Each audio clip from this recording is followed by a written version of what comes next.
Hey guys, welcome back to the channel, or if you're new, welcome. We're going to get back into more foodie beauty content. We are back with the second part of the Halloween special, which is the mukbang after the shopping for the face paint. So we're going to get straight into the video and see how it goes, shall we? Honestly, we all know how it's going to go. It's going to be really gross. That being said, we're just going to get into it and let Foodie take over. Now, I had to do this with like cheap Halloween makeup, but Nope, absolutely not. I'm not drunk enough for this shit.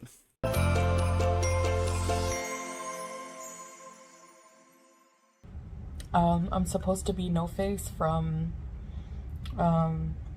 Spirited Away, but My question is, does she actually like Spirited Away, or is it because she's like, well, I wear a hijab, so all I need is some face paint and we're good? Also, Foodie dressing up as No Face is hilarious to me because it's known as a spirit that is insatiable and it can eat anything in its path, including human beings taking on their negative personality traits. That's like Foodie to a T. She eats copious amounts of food and then attacks random people online when they criticize her. I don't know. It kind of looks like John Wayne Gacy had a love child with No Face. So Foodie, let's face it, you could never be a John Wayne Gacy. You're way too lazy to pull that off. anyway, okay. So I have there's a fly that's annoying. Like it's when I had my window open last night, this fly got in. Anyways, happy Halloween, guys. I understand she's doing a mukbang, and I understand she likes to pick out her food and all that, but like, do you have to have it uncovered while there are flies buzzing around? Because that shit is gross. I hope you're having an amazing day, evening, night, Halloween night. So, today is like my favorite like day of the year. And I just really wanted to have like a huge treat day, just go all out. And I certainly did. Just a quick reminder, she has been on a diet for 3 weeks now, and so far she has gained 2.5 kilos. Not lost 2.5 kilos, but gained 2.5 kilos.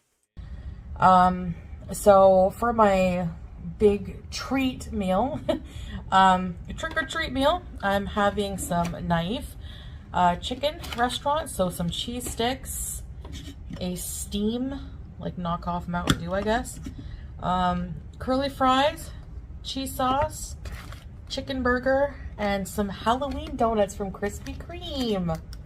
See the monster donuts? Aren't they cute? I'm gonna pick one and eat one now.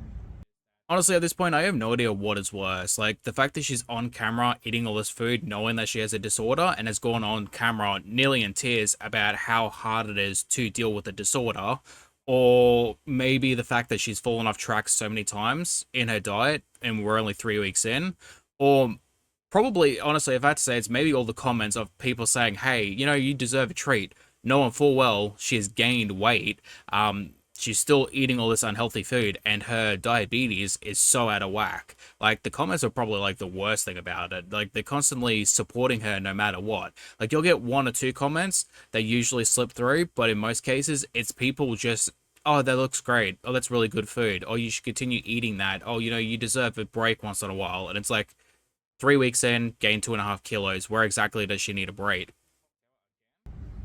Like after my dinner. So, bismillah, let's dig into this. This is a spicy chicken burger. And Knife has the best, this is like a ground chicken patty. They have the best chicken burgers. So let's eat this beauty bite. I don't know if I'm gonna like the cheese sauce. Oh no, the black lips make it so much worse. All right, so I want to talk about a scary story for the occasion. The curse of the deadly number. I mean, since Foodie wants to talk about deadly numbers, I've actually got one for her. Do you know that if you're a type 2 diabetic with a blood sugar level over 600 milligrams, there's a good chance you'll die? So apparently there's this number provided by this Bulgarian phone company. You can't have any of my chicken burger. And the number is 0888-888-888. So there's 3 people who have had this number who have passed away within a 5-year period. So they're saying that the phone number is cursed, and so cursed that they've removed it from circulation. This Bulgarian phone company has removed it from circulation. Okay. You guys want to know what's even scarier? Is the fact that Foodie somehow managed to get through that entire sentence without stopping once to take a bite of food. So the first victim was the former CEO of this phone company, Vladimir Grashnov. So he died of cancer at the age of 48, shortly after acquiring the 888 number from the company, his own company. I'm sorry, I can't take her seriously while she's wearing that makeup. Like, no matter what she says, she can say the most serious shit right now, and I just wouldn't be able to take it seriously. This could all be a coincidence, by the way. And, you know. Of course it is. It's superstition. Phone numbers don't actually kill people. It's weird that the number is all 8s. Like, is there like a symbolic meaning to the number 8 that I'm not aware of? Some people speculated that Vladimir was poisoned by the competition, but you don't have to go that far and resort to violence and offing people who are your competition. All you have to do is offer unlimited data. I like how Foodie says that, as if she doesn't threaten people on a weekly basis with legal action if they don't stop talking about her. Which, funny enough, that's actually the metric that I'm going to use to decide whether or not I make it. If Foodie has actually threatened me with legal action, that is the metric in which I'll know that I have finally made it as a reaction channel. Doesn't taste like Mountain Dew. It tastes a bit like floor cleaner, but the lemony kind, so... You say that as if you know what floor cleaner tastes like. Foodie, please tell me you're not one of those kids where you started drinking random shit from under the sink. So the next victim was Konstantin Dimitrov. I'm butchering these names. He was 31 and he was at dinner. He was at dinner with his model girlfriend and he was shot. He was a mafia boss. So probably a, you know, drug related crime where you have the competition, you know, like they do with the cartels, etc., mafia. It's not unheard of and not uncommon. So one man got cancer, the other man got shot because he's a mafia boss, and somehow people relate this to a phone number being cursed? And then you have another fellow, the third person, unfortunate person, who had this number. Vladimir Konstantin Dishliev. The second Konstantin, same spelling of the name as the former victim. This guy in 2005 was eating at an Indian restaurant and was shot dead while eating. If he wasn't shot, I'm sure the butter chicken would have taken him out. Now this Konstantin was also, he was a businessman known to be involved in corrupt operations like drug trafficking. So yeah, it's weird that all these people passed away within this 5-year span, and they all had the same number, and the number was just a bunch of 8s. And 2 of those victims had the same first name. Maybe it's a really common name over there in Bulgaria. I don't know. But honestly, I think she's just making it sound more dramatic than it really is, because 3 people over a span of 5 years each, that could be anywhere from 5 to 15 years. That's a long time for 3 people to die. Also, 2 of them get a shot in occupations in which they're likely to get shot. Yeah, that makes sense. Like, one is a businessman who did, you know, drug sales on the side, while the other is a mafia boss. Like, that's very common occupations in which you get shot. The third guy died of cancer, which, cancer is very common. Like, it's a very common thing, and even if you do take care of yourself, cancer could still form. It could take you out very quickly, depending on how aggressive it is. So, like, it doesn't really... It sounds very stupid, like people trying to create, like, a superstition around a phone number, when it's like, those are very common things, especially when you look at the context. to me, it just sounds like a coincidence. I mean, how would they even know, like, keep track of that? That is a pretty nonsensical question, because the curse is what's killing people, right? Like, that's the superstition behind the curse number. That's why they removed it. The curse is the one that is getting them killed, not the people doing the killing.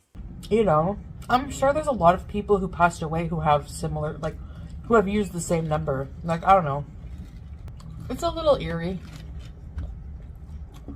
But it's not, I mean, especially two of them were involved in the mafia. You know? Julia really wants a donut. No! So that's the story. I should watch Spirited Away. I haven't watched it in a while. Alright, so she has probably watched it and she probably does like it, which makes sense. Like most people who see like Studio Ghibli films, they're really good. Like I don't think I've actually seen a bad one. Plus the art style is just so beautiful. So yeah, this is breaking my no fast food thing, but tomorrow I'm right back on it. Treadmill bees. I'm gonna take a break and try these donuts. This is definitely going to be the point where I regret watching this video the most. It's the killer flag. I wanted the low light for ambiance, but okay, green, purple. Let's show you all of these. I don't know. His name is Frank, as in Frankenstein. Look, I know this is like the grammar police of horror films, but it's not Frankenstein, it's Frankenstein's monster. It's the doctor as Frankenstein. I forget what this monster's name is. Something Dracula. I love the Dracula. Hi, baby. Get the fly. Be useful. The audacity of this woman to tell the cat to be useful. And this little pumpkin. So, I'm gonna try the Dracula. I love Dracula. Do you know how long it's been since I've had a donut? I'm gonna say a couple hours ago, you ordered a pack of 3, but then got another one so that you could eat it off camera without people knowing. There's chocolate or Nutella or something inside. I think if you plan meals like this, it could be good for mental health. There is no way that she can be serious, right? Like, the fact that you actually think this is appropriate to say and do is ridiculous. Like, my dude, you're on a diet, you're failing your diet because you have an ED, you refuse to seek help, and yet now you're on camera eating donuts. Like, where is the good mental health aspect of that? Get the fly juice! She climbs us like it's Everest. Who needs a cat tree when you have a gaming chair laying around? This fly is bold, man. It knows it's faster than me. Maybe I'll kill it with my garlic breath. Get out of here! Anyway. I mean, most cat trees are usually dual purpose. It's both a scratching post and like a place for the cat to lay and sleep. So that way, if a cat doesn't want to interact with people, it can just go lay in its particular spot. It's about giving animals their own space where they feel comfortable. Same thing with like Banjo. Before I had Banjo, I had a dog named Blade. And basically for him, he never really liked being touched. Like, he was never grumpy, he would never snap at people, he would just get really annoyed and he would like walk off and then go lay down somewhere else. And so for him, I got him like a training crate, which I never used as a training crate. I just left the door open, put a blanket on top, so he would go and sleep in that. And I kept it for Banjo and did the same thing with Banjo too. He would go and sleep in it occasionally, but as he got older, he just started sleeping on the couch or on my bed. So that's kind of what it is. Give the animals their own particular space so they can have privacy when they want to be left alone. I have some fly murdering to do, so... Oh. It wants me to hit myself, I know it. Okay, I gotta go. I hope you enjoy your Halloween. I was gonna do a live stream, but I'm gonna spend the evening with Salah. We're gonna watch scary movies, so I'll see you guys in the future. Bye, have a spooktacular bees in time. Alright guys, come to the end of the video. Thank you for watching. I hope you guys enjoyed. Still no Foodie video. It's about 7 o'clock at night, which usually, I think Foodie has uploaded by now, which I haven't decided to just go to the gym. Like, normally I'd go for a jog to the gym, but it's just pouring down again, which it's been raining for like 6 weeks now, so hopefully it stops soon because the backyard is just flooded and the grass is getting so long and yet I can't mow because everything is just mush out there. That being said, that's not your problem, that's my problem, and hopefully I get to see you lovely people in the next one. Bye-bye.